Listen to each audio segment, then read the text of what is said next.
우리 인체는 아기 때는 95%가 수분으로 이렇게 준비되어 있는데 나이가 들어가면서 수분이 성인이 됐을 때 한 70%, 그리고 나이가 더 들어가게 되면 수분이 계속 이렇게 손실되면서 60%, 50%까지 또 떨어진다라고 얘기를 합니다.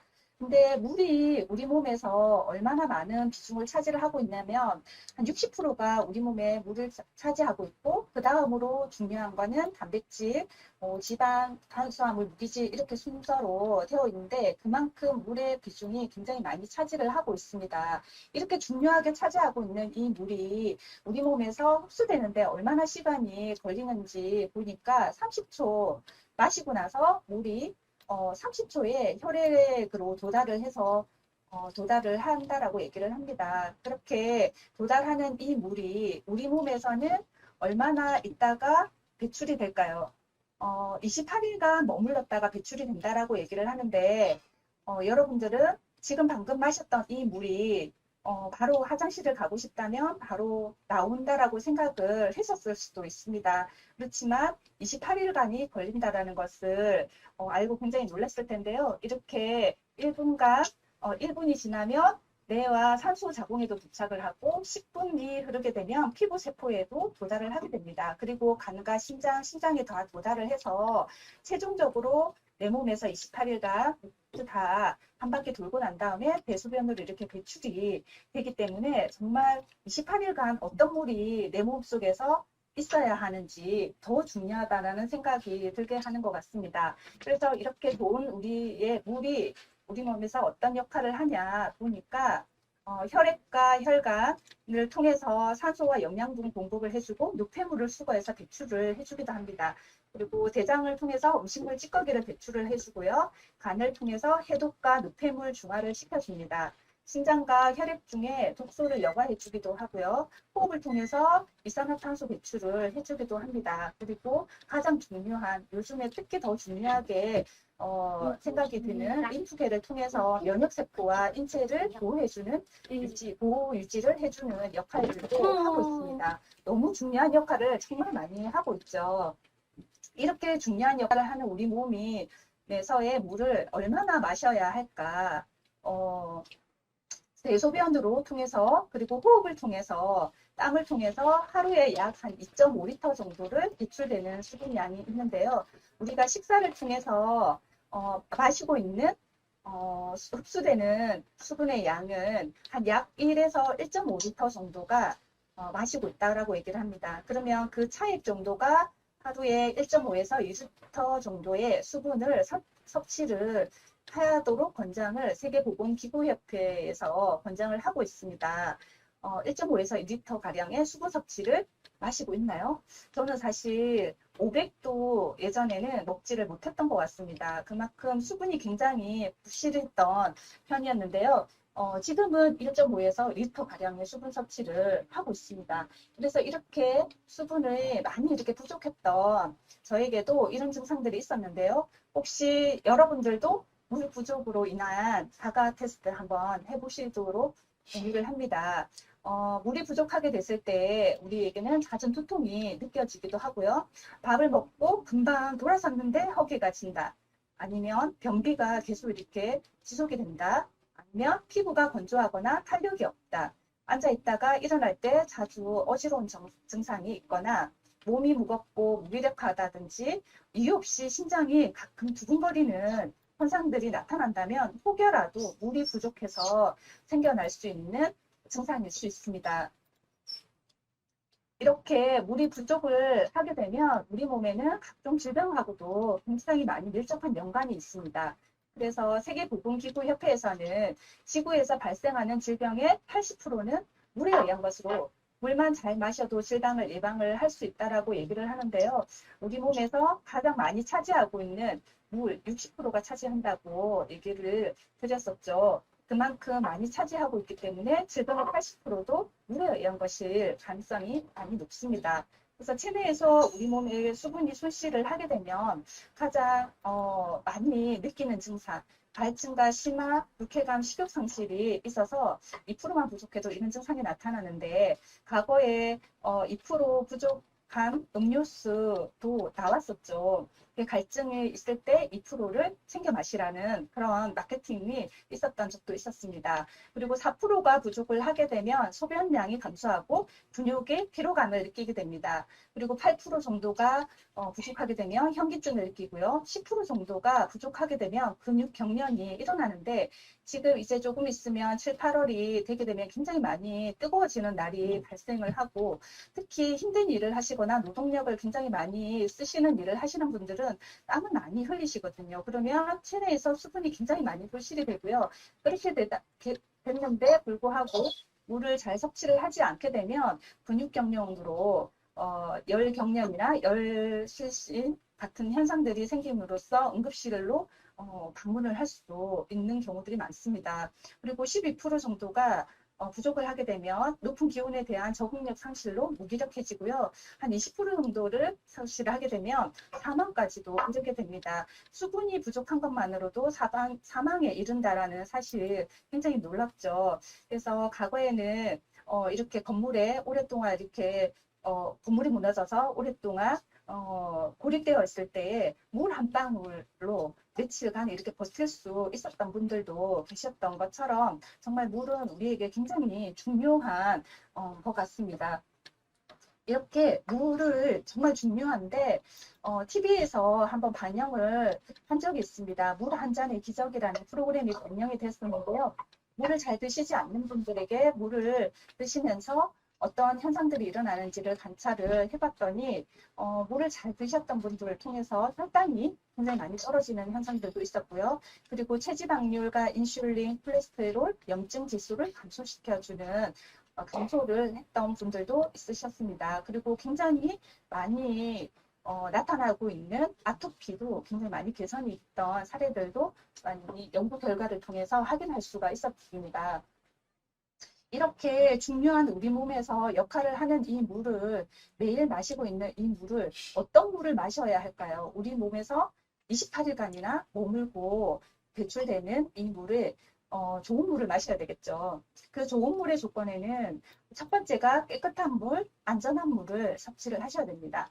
그리고 풍부한 미네랄이 함유되어 있는 물을 드셔야지 되고요. 그리고 용존 산소량이 풍부한 물을 드셔야지만이 우리 몸을 건강하게 해줄 수가 있습니다.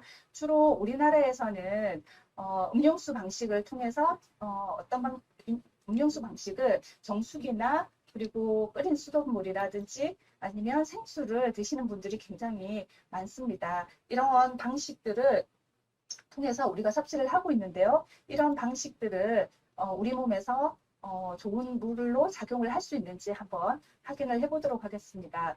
음료수 종류의 장단점을 보면 수돗물은 신전 여과나 약품이 투입되거나 정수를 하는 방식으로 약품이 투입된다는 것은 잔류 염소가 이렇게 들어가 있습니다. 그래서 장점으로는 저렴하고 간편하지만 단점으로는 잔류 염소가 있기 때문에 이 잔류 염소가 우리 몸에 들어갔을 때 트로할로메탄이라는 발암 물질을 발생을 우려를 시키고요.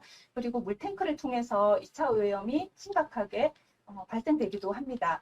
그래서 우리는 수돗물을 끓여서 드시기도 하죠. 끓이는 방식을 통해서는 장점으로는 박테리아와 바이러스를 죽일 수가 있고 저렴하지만 단점으로는 불편하고 산소가 많이 제거돼 버리기 때문에 살아있는 물이라기보다는 죽어있는 물일 수도 있습니다. 그리고 중금속이나 미네랄 같은 것들은 파괴가 되기 때문에 우리 몸에 좋은 역할을 하는 성분들이 그대로 작용을 할 수가 없습니다. 그리고 생수는 자연으로 인해서 이렇게 발생을 되지만 깨끗하고 휴대가 용이하다는 장점과 비싸고 단점으로는 비싸고 환경오염을 초래하고 품질이 굉장히 천차만별이라는 단점들을 갖고 있습니다. 그래서 우리는 정수기를 많이 사용하고 있는데요. 이 정수기 방식이 필터가 여러 가지 방식을 통해서 정수기가 만들어지고 있다는 사실을 한 번도 생각을 해본 적이 없었죠. 그런데 이 정수기 필터 방식에 따라서 우리는 구분을 할 수가 있습니다. 역삼투압 필터 방식을 가지고 있는데 이 역삼투압 필터 방식은 정수가 매우 잘 되고 깐깐하기로 유명하죠. 그래서 모 제품에서는 깐깐한 정수기라는 별명을 갖고 있는 정수기이기도 합니다. 그렇지만 단점으로는 미네랄까지 완전히 제거를 해주기 때문에 물을 산성화시키고 박테리아나 바이러스는 효과적으로 또 제거를 못합니다. 그래서 물 낭비가 많이 이렇게 심하고 정수된 물 저장으로 인해서 세균의 번식이 많이 되는 경우들도 있습니다. 그리고 중공사막 방식이라고 해서 역삼투 필터 방식보다는 조금 더 헐거운 필터 방식을 사용을 하고 있기 때문에 미네랄을 제거는 남아있지만 유기화학 물질 같은 것들은 효과적으로 제거가 된다는 장점을 갖고 있긴 하지만 박테리아나 바이러스, 미생물을 제거에는 굉장히 미흡하고 특히 또 중금속 제거에도 굉장히 미흡하기 때문에 미생물이 번식되는 가능성이 굉장히 높습니다. 그래서 또 다른 방식으로는 압축 활성탄 필터 방식이라고 얘기를 해서 활성탄을 미세하게 분쇄해서 단단하게 압축하여서 물을 통과시키는 방식으로 현존하고 있는 필터 방식 중에서는 가장 안전하고 좋은 필터의 기능을 가지고 있습니다. 이 압축 활성탄 필터 방식은 유기화학 물질을 효과적으로 또 제거를 해주고요. 미네랄은 남아있게 하고 수명이 길고 유지 비용이 적은 것이 장점으로 갖고 있습니다.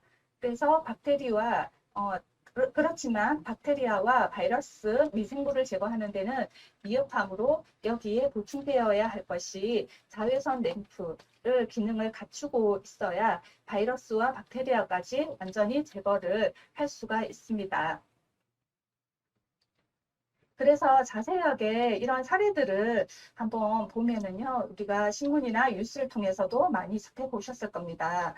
수돗물을 통해서는 녹조가 굉장히 많이 우리를 불안하게 했었고, 그걸 통해서 가불한 물질까지 이렇게 검출됐다는 소식들도 많이 이렇게 접하게 됐었던 부분이 있습니다. 옆에 신문 자료를 보시게 되면, 이게 어떤 모습으로 보이시나요? 굉장히, 녹차 라떼로 또 많이들 알려져 있죠. 그 정도로 굉장히 녹조가 아주 심각한 상황도 있었습니다. 이 녹조 속에 들어가 있는 물질이 우리의 간세포를 파괴시키기도 하고 해서 건강에 굉장히 위협을 많이 했던 부분들도 밝혀진 적도 있습니다. 그리고 우리가 수돗물을 사용을 할 때 보면은 부산 아파트에서도 붉은 수돗물 소동이 있었던 것과 그리고 물인지 커피인지 또 춘천 아파트에서도 붉은 수돗물이 굉장히 콸콸 쏟아졌던 사건들도 있습니다. 그래서 이렇게 배관 상태가 좋지 않음으로 인해서 우리에게 많은 아토피와 질병들을 일으키기도 했었고요. 그리고 생수를 많이 드시죠. 특히 많이 드시는 것 같습니다. 근데 이 생수는 슈퍼에서 생수는 가공식품이라고 얘기를 합니다. 생수를 가지고 다니는 것이 임신했을 때 담배를 피는 것과 같은 일이라고 얘기할 정도 생수는 가공식품입니다. 생수 한 병이 몇 날, 며칠, 또 한 달도 저장했다가 우리가 구입을 할 수 있는데 그렇게 저장을 했다가 우리가 구입을 하려고 하면 그 속에 들어가 있는 여러 가지 그 방부제라든지 이런 물질들을 많이 이렇게 들어가 있기 때문에 가공식품이라고도 얘기를 합니다. 그리고 햇빛에 노출되어서 발암 물질을 더 일으키기도 하죠. 그래서 전 세계 생수 시장의 93%가 미세 플라스틱 검출이 되었다라는 뉴스들도 기사도 많이 접할 수 있습니다.